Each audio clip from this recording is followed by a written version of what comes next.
Hi, it's Eldeen from the Mind Body Project. Welcome. Another question I want to deal with, which gets asked a lot, and that is, how do I improve self-confidence? So let me tell you a little story first of all. So I had a client who come to see me, and her confidence was 0 out of 10. So she come along and I said, "What's your confidence?" She said, "It's 0 out of 10." I said, "Okay."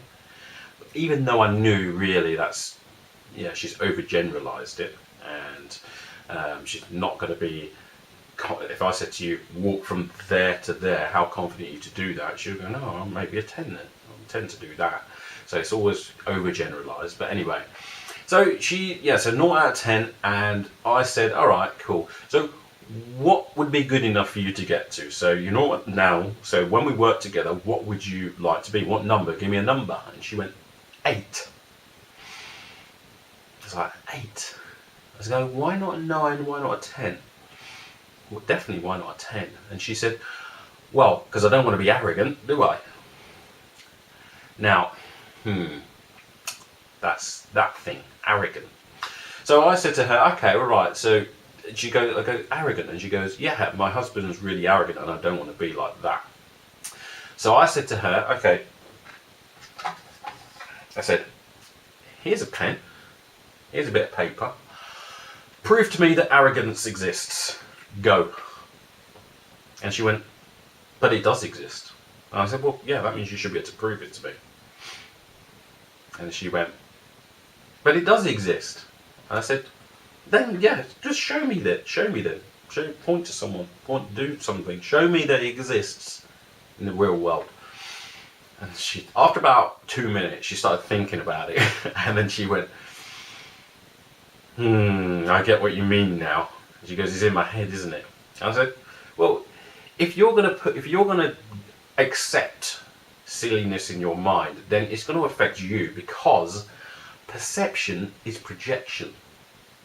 Yeah. So whatever's going on in here, you're going to see out there. Yeah.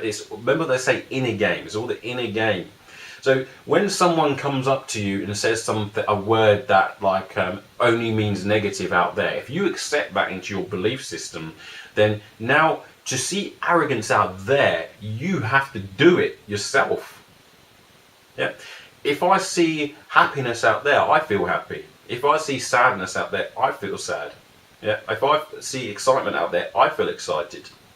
Can you see the pattern here? So therefore, if you're going around and calling people negative things, it comes back to you. Yeah, it's coming back to you. And one of the big things is, like, if you say someone else is arrogant, because what happens is that limits you, because now all of a sudden you don't want to be really confident, because you're fearing that you're going to get called something. You're going to go, "Oh, I don't want to be like that. I want to be confident." But so you've given yourself a sort of double bind. Yeah, you're damned if you do, damned if you don't. That's what you've given yourself. So what you want to do is essentially erase that from your head. So that there just doesn't exist anymore, because you can't prove that it exists. You can't prove to me it exists. So you just got to decide and make a decision. Hey, actually, that just doesn't exist anymore. There's only people are confident or they're not. And that's it. There is no such thing as arrogance. And you can do that with a load of words as well, a load of words that have been put in your head. It's that society's forced them on you. Things like pretentious. It's like, well, prove it exists. Yeah, just go around and do that. So anything that's negative in your head that you have to call someone or label someone, then you can just essentially say, well, I'm just not having that in my vocabulary. And that's it. But that was holding her back, and that's holding a load of people back, especially in the UK, because everyone goes, "Oh, I don't want to be arrogant. I don't want to be." And it doesn't really, it only exists in your mind. It's only because you've been watching too much TV of people calling each other names under the sun, and then you saying, "Oh, I don't want to be called that." If it doesn't exist to you, then it's not going to bother you. It's really not going to bother you. Just decide it's not going to exist. Yeah, and that's it. She took that out. She said, "Right, okay, that doesn't exist to me anymore." Come back next week, and she was a 10. She walked like a 10, she talked like a 10, she was a 10 out of 10 in 1 week.